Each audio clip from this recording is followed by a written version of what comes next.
Hi y'all, it's Mo and welcome back to my channel. Today we're analyzing the 2003 classic movie Freaky Friday, starring Lindsay Lohan and Jamie Lee Curtis. I think this movie is incredible. It has an amazing storyline and is rated at 88% on Rotten Tomatoes and only engages in overt racism for a little bit, which I suppose is good for 2003. No wonder they took that bit out when they did the movie again in 2018.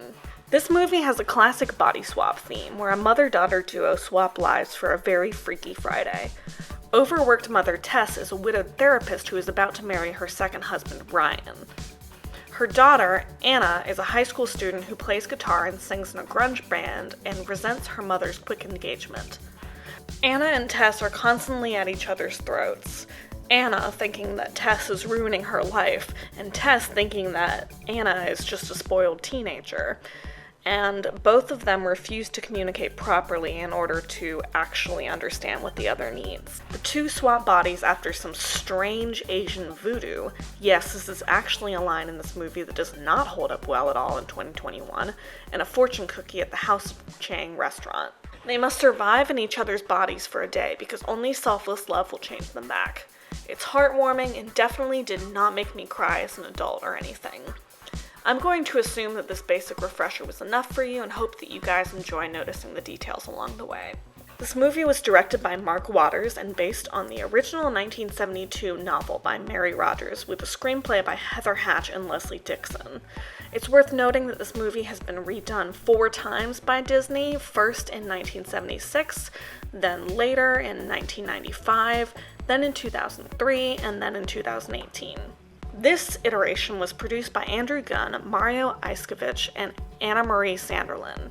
Since we are going to be getting deep into the costume design, it's also important for me to note that the wardrobe department, led by Robin Borman-Wisen, whose resume you should definitely look up, she's been the key costumer on a bunch of your favorite movies, along with Leslie Brown, Heidi Higginbotham, and Brooke C. Thaddeus. The costume design, the directing, and the writing all come together to make a movie that is clever, heartwarming, and hilarious. And it might just teach you all about empathy. Alright, now let's get into it. First, in the opening credits, you might notice a bunch of famous mother-daughter paintings, including The Bath by Mary Cassatt, as well as what looks to be like a young Jamie Curtis and Lindsay Lohan. It's actually Jamie Lee Curtis and her daughter, Annie Guess. If you actually watch the movie, you'll hear Happy Together by Simple Plan playing here. Most of the songs for this movie were actually remakes or covers in the same way that this movie is technically a remake or a cover. Tess sleeps in an old lady nightgown, which I would hazard a guess is probably Eileen West or something. She also does her morning routine in a relatively well-fitting lounge set, and many have noted that she's painting her nails while she's meditating, but she's not. She's actually applying cuticle oil. While getting ready for work, Tess first wears a black tailored shirt and black slacks with jewelry. Anna sleeps in a band tee and flannel pajama pants that I might hazard a guess were her father's. The car ride is where we will first see both characters in their regular outfits. Anna's school outfit is a 3/4 sleeve graphic tee with a guitar print on it in yarn detailing, a low-rise pair of olive cargo pants with a low slung studded belt, and a guitar pick choker necklace. Her underwear occasionally sticks out of the top of her pants, and her hair is teased to look purposefully messy. Stacked jelly bracelets were obviously the thing, and she has a wrist cuff. She's also wearing black Converse with blue laces. She wears thick eyeliner and shadow. Now, as Anna comes up to school, she sees another girl wearing the same t-shirt as her and changes her shirt inside out. I'd like to play a quick game of who wore it best and have you decide in the comments. I actually really like the other girl's red plaid pants. Now, the fact that Anna switches her shirt inside out when she sees someone else wearing the same outfit tells us a lot about her character. When she turns her shirt inside out, it's showing that she obviously values her individuality and doesn't want to seem like she's just like someone else. Yeah, but this looks okay, right? It's like a style? Yeah, so it's cool. No, oh, definitely not. I'd also like to note that during this whole movie, Jake, who's played by Chad Michael Murray, wears a hemp necklace, which is so early 2000s. Now, we'll notice that Tess drives a Volvo, which is a classic responsible mom car. She also throws on a blazer when it's time for the workday, plus a gold bracelet, gold chain, and pearl earrings. She looks like the classic responsible therapist. and she plays that role very well. Okay, I know you can't see this because the screen is flipped, but Anna's paper says that George Orwell is an American writer when he's British. Otherwise, the essay is pretty good and not worthy of an F. Anna tries hard in school and should be doing well. It turns out this teacher is literally out to get her. Also, they make them wear clipboards around their neck for detention. I was still a kid at this time and also never got a detention, but was this a thing? Did you have to wear a clipboard around your neck saying you got detention? Also notice that she knows the detention lady well enough that they trade sandwiches every day. And there's a sign on the wall that says no cheating, which is definite foreshadowing. Tess deals with an insecure patient very well. I wish I had enough time in this video to psychoanalyze Evan, but anyway. This morning was good. Then I got up. Now let's do my favorite thing of analyzing high school gym outfits. Stacy has modified hers with the sleeves rolled up in the short shorts, and Anna has grungy pants even during PE class. All the other girls are wearing white sneakers, and Anna is wearing dark colored Nikes. Also, her knee pads aren't visible because she's wearing such long pants, and her messy hair is so loose that it probably wouldn't really stay up during strenuous activity. But you know what? I respect her hitting Stacy Hinkhouse in the head with a volleyball. I would probably do the same thing if I had enough good aim with a volleyball. After she changes out of her PE uniform for detention, she still has her shirt turned inside out because, of course, she's still at school and the performance is still on. She cares what other people think of her, but she's hoping they think she's cool and different and not like the other girls. Also, look at Tess applying copious amounts of hand sanitizer before it was cool. Elizabeth, remember, you are a smart, strong, beautiful, independent woman, and you don't need a man to complete you. I think that moment is really cute, and I also remember being like an elementary school kid and just quoting that back and forth to my friends. My friends and I may have been a little weird. Anna drops all of her books, and the one thing that Jake helps her with is a guitar pick.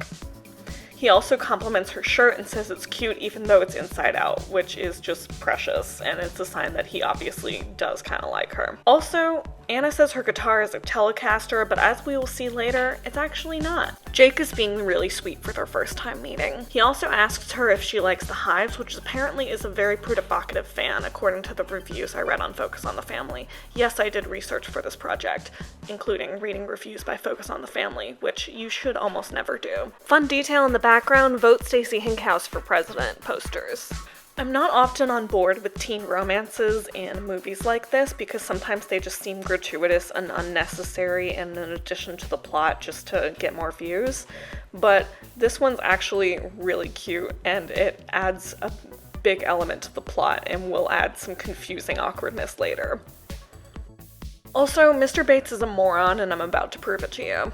Prepared is to you as not is to test. What does that mean? Exactly. Now, we're gonna ignore the fact that it's kind of rude that Jake drove away while she was talking to Mr. Bates, but it was uncomfortable, so I don't really blame him. We're going to focus instead on how Mr. Bates just did an incorrect word problem.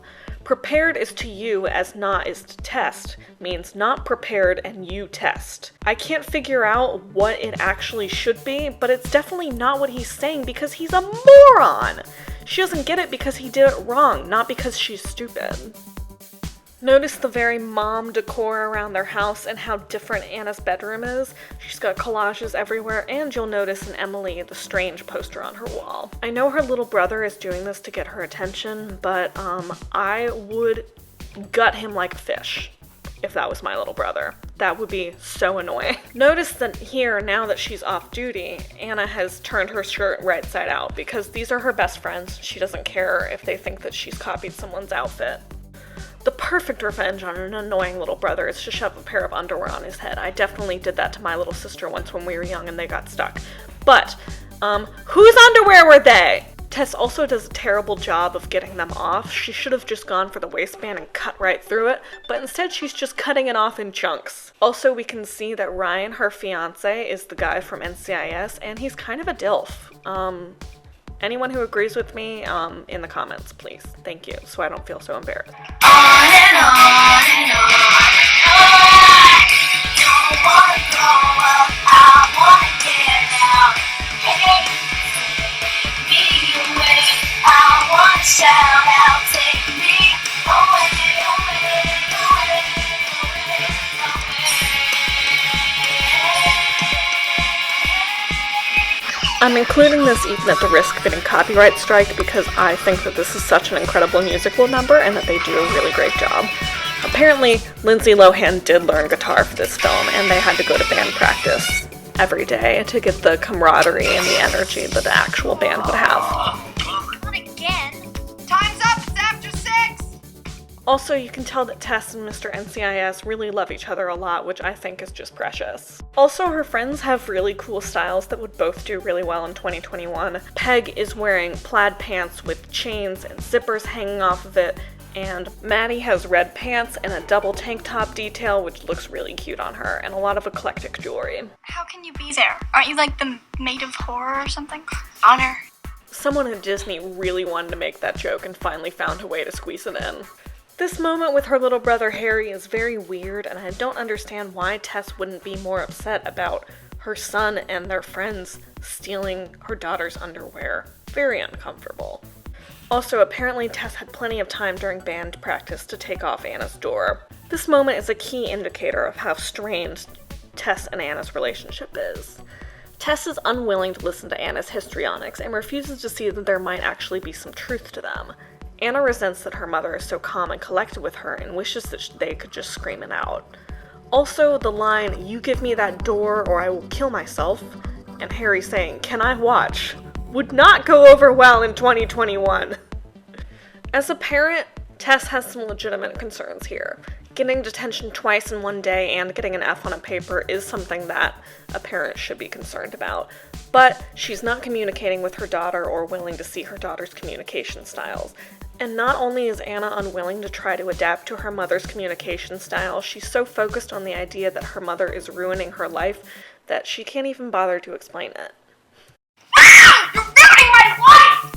I'm moving out, I'm never coming back ever! Okay, there's going to be some uncomfortable overt Orientalism in this scene, and we're just gonna have to discuss it, because this was 2003, not 1910, so we can't really excuse this Asian stereotyping. It's uncomfortable, and it's awkward, and it's bad, and it's just bad filmmaking and bad writing. There were plenty of other ways to introduce the switch rather than just having strange Asian voodoo, and they could have done this in so many other ways, as evidenced in the other adaptations of this movie. It wouldn't have been that hard to do, and they just had to throw in some casual racism just for funsies, apparently. Once again, one of my lighthearted videos has stumbled into serious topic territory, and given that I'm a white woman with no experience of actual lived racism, I'm not going to sound off on this topic too much, other than to tell you that racism is bad, and you shouldn't just portray it in a movie just because you can. Bad filmmaking. Now, there definitely is a way to portray characters of different races, and specifically Asian characters on screen without stumbling into racism, but this isn't it. But altogether, Pei Pei seems like a really cool character, and I adore her. I just wish she wasn't a racist caricature. Once Pei Pei has graced the screen with her presence, being one of the few characters of color to actually have speaking lines in this movie, Anna gets back to her manipulative tactics. But it's not working on her mom because she's a therapist and she knows textbook manipulation when she sees it. We can also notice that in this scene, Anna wears a denim jacket with personalized patches and details on it, and it's actually pretty cool. I wonder if it came pre-grunged up or if she grunged it up herself with the patches, but it creates a really cool effect that's great for her character and transitioning from day to night. If you look closely, you'll see that it has a female symbol on one of the arms, and it has a big broken heart patch on the back that you barely get to see. Another example of this being a great performance by Lindsay Lohan and Jamie Lee Curtis is the hostile body language that we can see between the characters at this moment.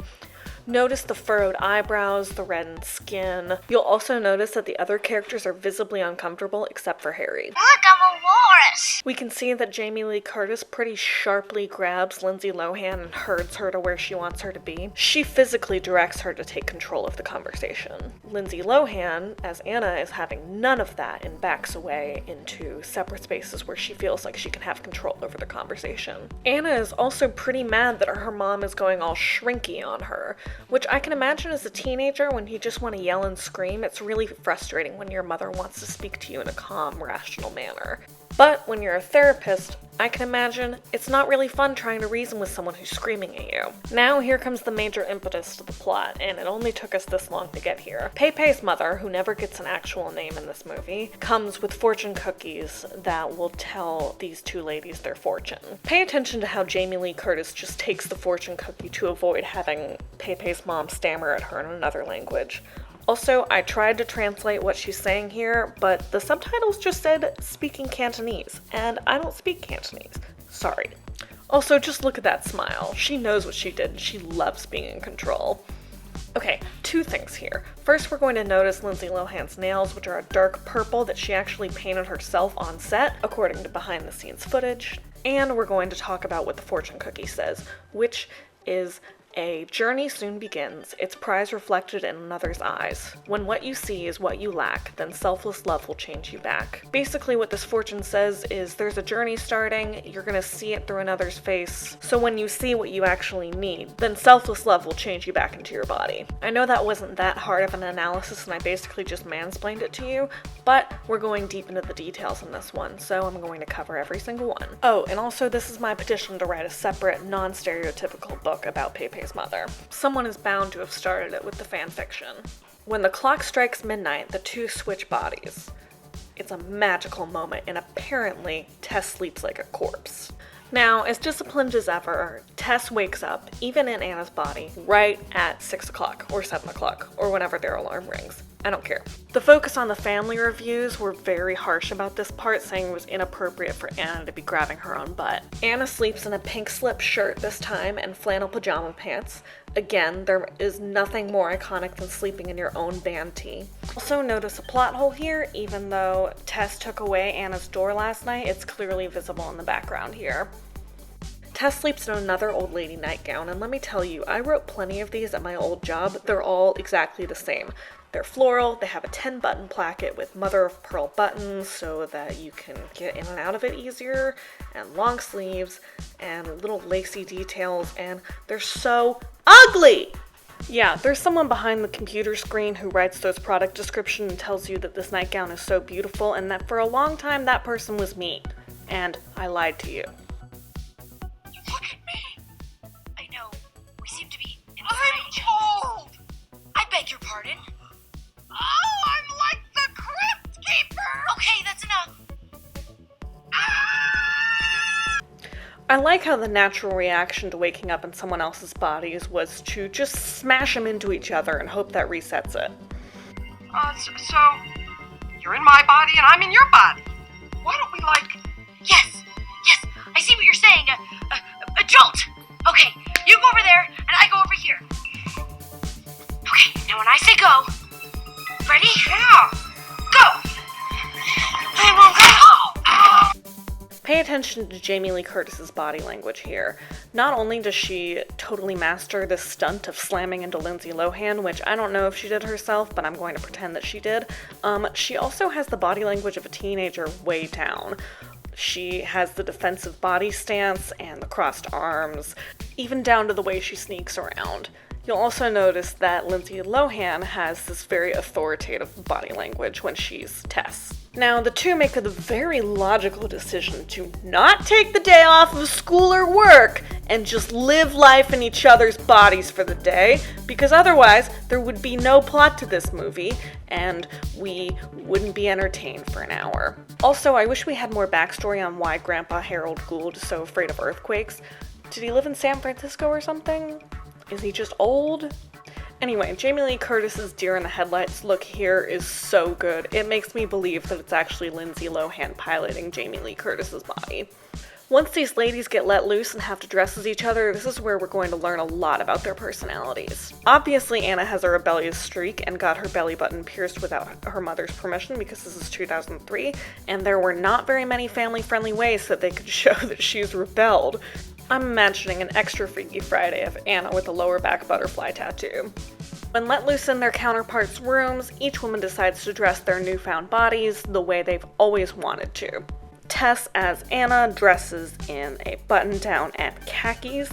and Anna as Tess tries to dress up in grungy jeans with a wife-beater tank and exposed bra straps and a belt. If you're wanting to hear more about the Focus on the Family reviews, which I know you are, they did not appreciate Anna saying that she looks like she's selling Bibles, and they did not appreciate the shot of Anna as Tess's thong sticking out of the back. I don't know why you never wear these. They're so cute. Yeah, if you're selling Bibles. What is this? Oh, fixed your jeans. My patients are not going to pay $150 an hour to get therapy from a stripper. All right, I'll drab up. All grunge down. Once each woman has drabbed up or grunged down, you can see that one has had to make more compromises about her outfit than the other. That being Anna as Tess. You might notice that Anna as Tess looks perfectly in character in here, and that's because I'd guess that Tess dressed her and made her wear exactly what she would wear. She's wearing a blazer set with a navy blouse and slacks. Her blouse has a high collar, and she's wearing the same jewelry as the day before. I would bet a lot of money that Tess dressed Anna. We can see that Tess as Anna did grunge down a little bit, but not that much. She still looks pretty cleaned up. She's wearing a black top with contrast stitching, her hair pulled neatly back, loose baggy fitting jeans, and the same Converse from the day before. She doesn't seem to be wearing much jewelry or makeup, and that's because I'd hazard a guess that Tess doesn't like her daughter to be wearing too much makeup, and now is taking control. The awkwardness here with Anna, Tess, and Jake is simply palpable, but it is really funny to me that Tess makes sure that Jake knows that the mom is a doctor. Also, notice how each woman here is truly not into the compromising and is blackmailing each other to get what they want. As Anna says, "Talk to him or I'll break up with Ryan." Tess as Anna is acting as she imagines any model high school student would, sanitizing her hands like she did as herself and greeting everyone politely and saying hello. She talks to Stacey Hinkhouse, who's wearing an adorable little sweater set and skirt, and Stacey immediately attacks her, pulling her shirt up and pushing her backwards over a bike rack. And yet, Tess still refuses to realize that perhaps there's a little more drama between the two than she had realized. Her friends have yet to realize that anything's wrong, but they soon will because Anna is acting super off. But Maddie is wearing adorable patterned pants and a tank, and Peg is wearing a hoodie and a band tee. I'm a big fan of how they styled these girls. This isn't an important detail at all, but notice that there's a fountain shaped like a dinosaur spitting water at Tess's office. Anna could have come up with much better reasons as to why she didn't want to kiss Ryan, such as saving it for the wedding the next day, but I guess going with cold sore was passable. And now that Anna is let loose in Tess's body, she's going to do exactly what she's always wanted to do and dress her mom like how she wants. She realizes that she has money now, so she's going to do whatever she wants. How disrespectful is it to get her mom's haircut the day before her wedding, even if it does look a million times better? Also, clearly she's getting her ears pierced at a tattoo shop, which her mother would definitely not approve of. We call this the Stevie Nicks makeover. She's wearing a fitted v-neck dress with what looks like burnout velvets and sleeves that are fitted past the elbow and flare into a circular flounce, a large medallion necklace, knee-high suede boots. I wish I could find who made this dress, but I can't, but I'll be finding a knockoff of it for my own wardrobe. Another blooper that I'll point out here is that the bags that Tess is carrying are clearly full, but when she drops her phone and freaks out, they're empty. Now Anna is going to start to realize that life as Tess is actually kind of difficult. You can put a teenager into an adult's body, but that doesn't make her an adult. We'll see that Tess's desk has a framed photo of Ryan on it, as well as a photo of a girl at the beach, which I'm going to assume is Anna because otherwise that would just be weird. Anyway, let me analyze this outfit a little further. This is what Anna thinks a cool adult wears. This also might be how Anna would want to dress if she had a larger allowance. This is Anna dressing her mom how she wants her to dress. Clearly we can tell that Tess as Anna helped Anna as Tess get ready for the day, but this is her style coming out. This is what she thinks will make her mom a dynamo, and everyone else loves it. I'll point out that the mailman here, Boris, is actually the original love interest from the original Freaky Friday. They tried to get Jodie Foster back on to play Tess, but Foster declined because she felt that her casting in the movie would overshadow the film's actual merit. With this style change, Tess looks like a dynamo. We'll notice that Tess earlier dressed as a pretty conservative woman for a pretty conservative part, but you have to wonder how much of it is her dressing for the part that she's supposed to play. Also, I imagine that this must be a pretty stressful day for Evan. Imagine if your therapist of 3 years suddenly called you by the wrong name. I'd suggest that Evan probably has generalized anxiety disorder or panic disorder, but on a huge extreme. I wonder what he was like before his 3 years of working with Tess, because obviously she has brought out some improvement in him, but how bad must he have been before? Now Tess is going to realize how hard it is to be Anna. The obvious favoritism that this teacher has, this kid gets a B and he's an absolute moron. I have to pause and show you this moment because I think it's so incredibly funny. First, describe the character of Hamlet. He's just bopping around, doesn't know which way's up. I don't think the guy's got a clue. You mean to say that he is a man Yeah. who couldn't make up his mind? Exactly. Very good. Alright. B. Yeah.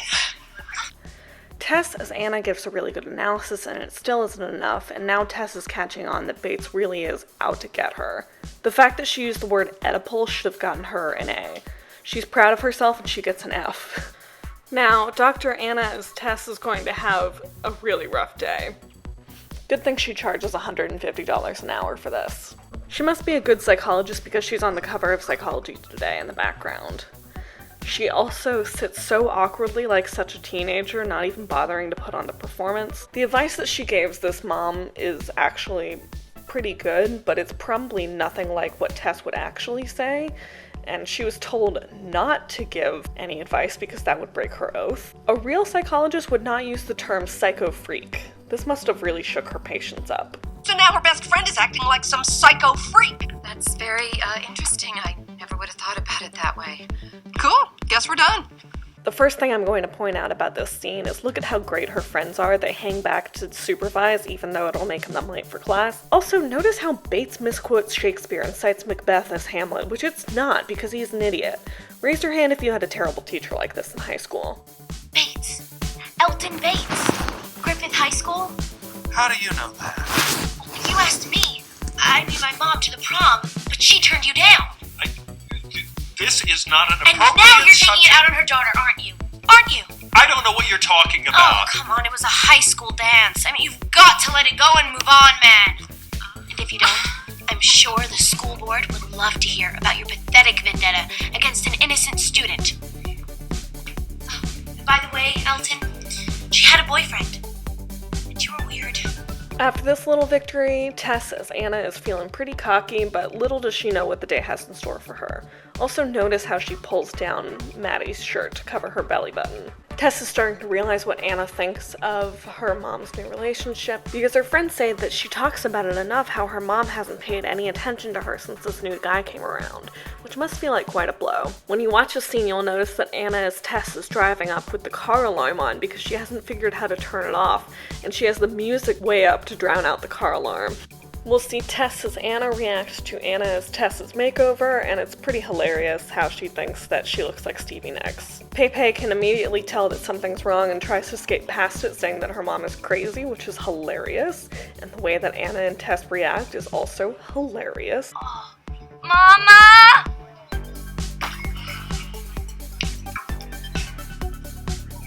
Hey, you come back here. Well? She don't know what you're talking about. No idea. Okay, let's have lunch, okay? Let's eat. I think you know exactly what we're talking about. Let's hit her. I cannot fix it. Only you can fix it. When the fortune come true, then you go back, not before. What fortune? From the fortune cookie. You find the answer in each other. When the fortune come true, then you go back, okay? No big deal. Aside from Pepe being amazing, this scene will also give us a hilarious moment of Anna as Tess having a little tantrum in the street, and the way the other adults around them react is just hilarious. Honestly, she should have just skipped the parent-teacher conference. There was no point in not rescheduling it for another day, but this moment will tell us a lot about Anna and Harry's relationship. She goes right past the seat that the teacher has just for parents and goes and sits in the little kid's desk. But Harry writes an essay about Anna saying, "I think my big sister is the best sister in the world. Anna plays guitar and sings in a band. She's as good as any rock star you see on TV. If she made a CD, she would sell about 10 million copies. She doesn't like me very much, and I can't see the rest of it." She showed me the paper you wrote about Anna. Well, that's why I like her. Well, why not? Because because we have too much fun fighting. The moral of this story is that kids are weird and Harry is a sweet boy. Tess really seems to think that reasoning with Stacey Hinkhouse is going to get her to agree with her. But here's the thing. Bullies don't really listen to reason because they suck. Communication. That's all it takes. You again. Look at you. My hair. Got a surprise for you. You're gonna be happy with me. I seriously doubt that. Great dress. Sexy. Losing sore. I don't see anything. Makeup, great stuff. This moment is really some phenomenal acting. It makes me believe that Lindsay Lohan is the one acting here when it's actually Jamie Lee Curtis. This moment would have been a dream come true and the sweetest little thing for Ryan to do for Tess had they been actually in their own bodies, but they're not, so it's a nightmare for Anna. Also, Jamie Lee Curtis apparently put baby powder on her feet so that she would slide during this scene, and that is hilarious to me. So funny. Okay, first off, this book is inspired by the original Freaky Friday, which was written by Mary Rodgers in 1972. The cover is almost the same as the original book. We'll talk a little more about what this book actually means, but we're going to get back to Tess as Anna for a second. This scene really does show that high school is hard, and that Tess is having a really hard time being Anna for the day. I really wonder how she did on this test and if she actually passed. Also, Stacey Hinkhouse pretty much sucks, but as a bully she's pretty effective. That was a very good, smart tactic. That sucks, but still, very good tactic. Also, this moment proves that Tess could not get through a day in Anna's shoes without getting detention like she had previously stated. So, whoopsies. Now, Jake is really coming in clutch here for Anna, which is really sweet. But too bad it's Tess in Anna's body, and he's not going to get his flirt on. What Tess does next is pretty dishonorable and pretty out of character.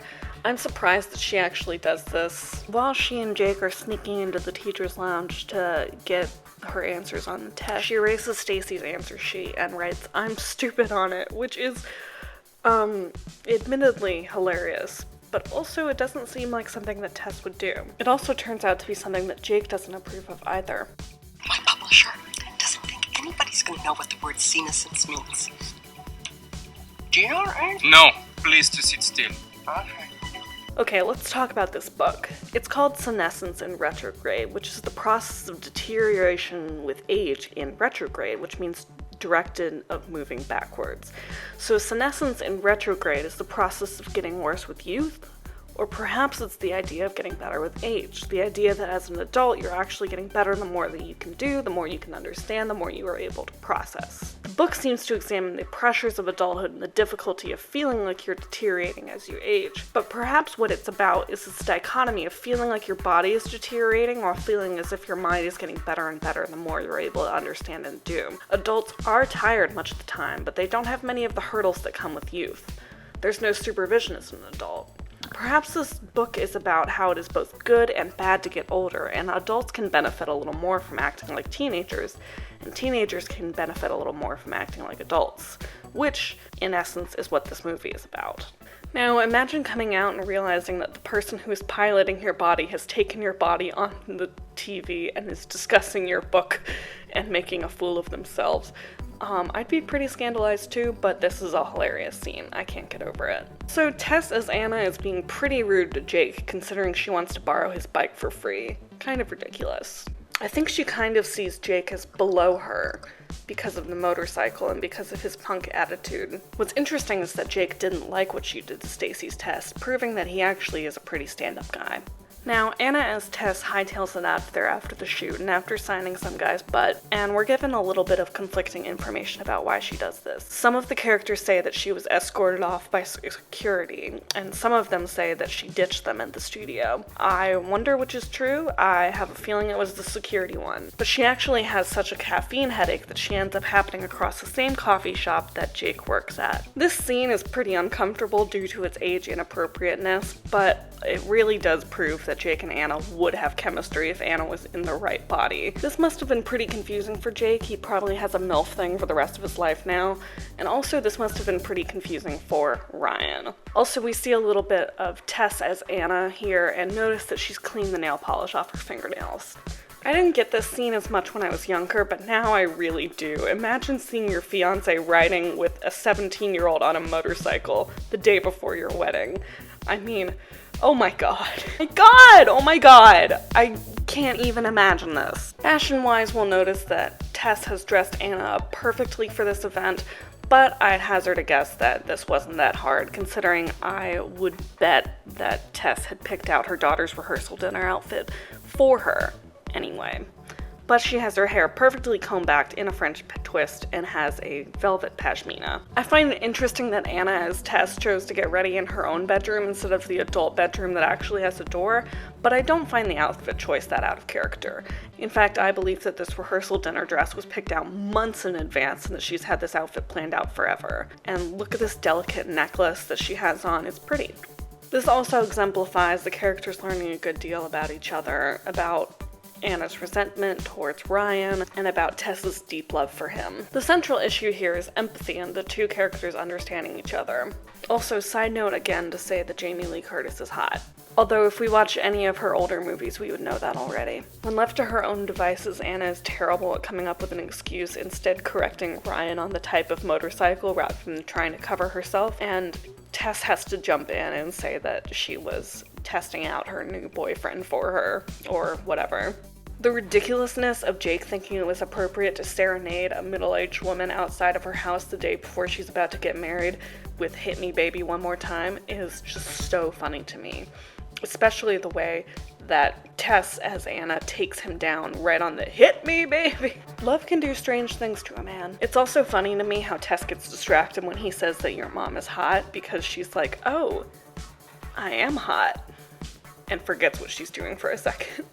Tess then decides the best way to put a pin in it is to kiss the 17-year-old boy as her daughter, which is just so confusing and weird. And of course, because Jake apparently has no boundaries, he follows them to the rehearsal dinner venue. Also, Ryan has a great car and they're getting their rehearsal dinner in this beautiful hotel, which shows me that there's really a benefit to getting married later in life when you can afford to have this gorgeous hotel. I bet they have an open bar too. No charging their family and friends for drinks. No, sir. Let's try to be selfless. Give me your hands.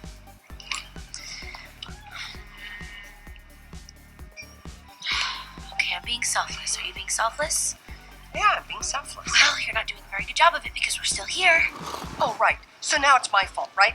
Clearly these two are still having a hard time understanding each other. The hijinks that go on here are so hilarious and so perfect for a Disney movie that her daughter's friends would have decided to kidnap her from her rehearsal dinner, and the fact that Jake decided it was appropriate to crash. So funny. Good writing here. This moment of Jake falling over is also really funny to me. The two have some awkwardness behind the bar, and of course Ryan comes up at this exact moment, and then, for another touch of absurdity, the friends come up as pulled by security guards. Now this is a moment of Anna having some affection for her friends. You can see it in her face that she's like so honored that they would consider kidnapping her from her rehearsal dinner, but also it's going to blow their cover.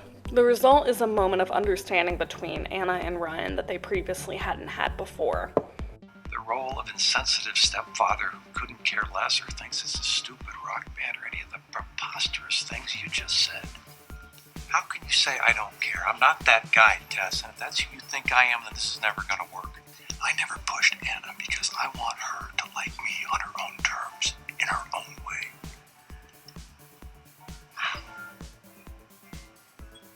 It's very cool. Yeah. We can see Anna realizing what a great guy Ryan is, which is just very precious. This is a moment of Anna seeing it through Tess's eyes and realizing that Ryan is not the villain. This third act is going to force our characters to learn a lot about each other by just method of happenstance. If the friends hadn't kidnapped Anna to go to this House of Blues audition, I don't think this would have happened. I don't think that they would have been able to see through each other's perspectives and that they would have been able to really empathize and understand. I think that they both got to see something really important through each other's eyes. I love this scene for a lot of reasons, the extended musical number being one, but it also propels the plot in a really organic and understandable way. Peg and Maddie are also really great friends to Anna, and both of them look amazing here. Okay, so don't forget we changed the chord progression in the first verse from CCD to CDC. You play notes? I mean, I just thought we could play in the key of rock. Tess is a really bad actress. Actually, they both are. They're both terrible actresses. But that's the beauty of this movie. Great actresses pretending to be other people while acting like bad actresses. It's so meta. My head might explode, but it's great. How did Tess get to the mezzanine so fast? How did she do that? Tess as Anna looks understandably incredibly awkward and looks like she has no idea what she's doing, which is so funny. Luckily, in the space of about a minute, Anna as Tess was able to get through a crowded bar and get to the backstage to save the day. Just go back out there and take it. No, I don't even know how to do that. Come on, Mom. You can't tell me you never went to a rock concert. Okay, I saw the Stones one. Okay, great. Just go out there and act like Keith. Keith, right. Yeah. Richard, Mom. I knew that. All right, just go act like Keith. Act like Keith. That's a behavior. No, just the playing. Now get out there. Your solo's coming. So apparently while Lindsay Lohan learned guitar for this movie and got very into music, starting to make her own music herself, Jamie Lee Curtis also had to learn guitar basics for this scene. They apparently dubbed over her sound, but this is still amazing.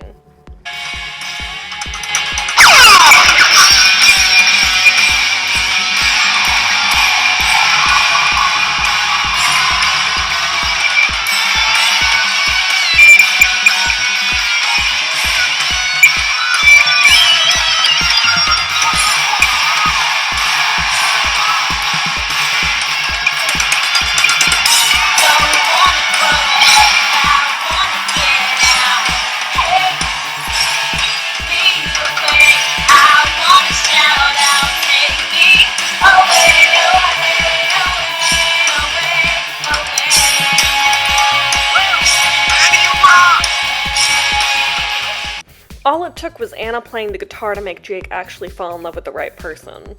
Although apparently he doesn't know that much about the guitar, otherwise he would have seen her playing the completely wrong notes. But luckily the performance was a success and we get to have this amazing song for the rest of our lives. And we get to have a true moment of understanding between the two women. Let's talk about the central theme of this movie, which is empathy. Tess understanding that her guitar playing is more than just playing around, this is difficult, this involves passion and guts, and Anna realizing that her mom has done so much to try to make the family blend in the most seamless way possible. I don't think that this happy ending would have been possible had they not switched bodies in the first place. I think that they were never able to talk about it because Anna was so frustrated that her mom went all shrinky on her, and Tess was frustrated that Anna wouldn't calm down and be reasonable. They needed to live in each other's lives for a little bit to see how the other half lives, literally. Tess would never have understood that Stacy and Mr. Bates were bullying her, in part because Anna would never calm down enough to tell her. And Anna would never have understood how difficult Tess's life was because she was too focused on how little things affected her. She never would have seen the behind-the-scenes stuff and the little things that it takes to keep a household together as a working single mom. She got to understand that her little brother really loves her and that Ryan supports her. Tess got to see how her daughter really feels and realizing that she might need to postpone the wedding. She probably would have thought that Anna was just up to histrionics again if they hadn't switched and seen how Anna really feels. Anna got to see that her mom is really happy with this man and sees beyond the way that it makes herself feel. I don't think this would have been possible had they not switched. Literally walking into each other's shoes for a day allowed them to transcend the petty squabbling and really see what it takes to be the other person. It took real empathy and understanding to switch them back. And this is a great acting performance on behalf of Lindsay Lohan and Jamie Lee Curtis, both crying on cue. Amazing!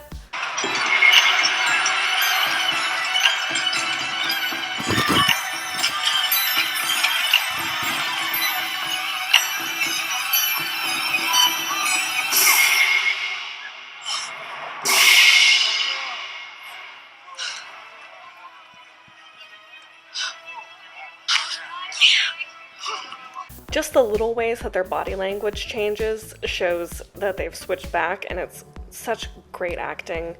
I love that these two ladies are now getting along and that they have this happy ending together. Now, a quick style analysis for the final scene. Tess as Tess is wearing a white tailored suit because she's a middle-aged woman with a fitted white blazer and a lace overlay skirt. Tess is back to dressing how she feels most comfortable but has embraced her hair and her newfound sexiness. Anna is wearing a gorgeous dress with lavender florals and lace detailing. My guess is that Tess did pick out Anna's maid of honor dress for her, but that after the whole hullabaloo, she was allowed to wear her hair down and do her makeup how she wanted. and we can notice that her makeup is much more natural and fresh than it was at the beginning. This was also Lindsay Lohan's first on-screen kiss, and we're glad to see that she got it perfect after 15 takes. That's not me shading Lindsay's acting, it's literally it took 15 takes. Apparently Pepe's mom had not learned her lesson and thinks that body swapping is the only way to solve problems. It really makes me wonder how many times she's pulled this stunt, how many people she's body swapped because she saw them fighting in the restaurant. Not gonna lie, seeing Pepe tackle them is so funny. Grandpa, hurry! No! Okay. Our end credits scene gives us another amazing music number with all these girls playing their instruments. And notice how much these ladies have changed. Tess was willing to let her daughter play at her wedding, which I highly doubt she would have allowed before, considering she just saw the music as noise. And Anna is so happy to perform for her mom and seeing her happy with Ryan. Look at their body language. They're both so happy for each other and so proud. Both of these women have taken a huge step towards trust and respect and love, and you know what? We love to see it.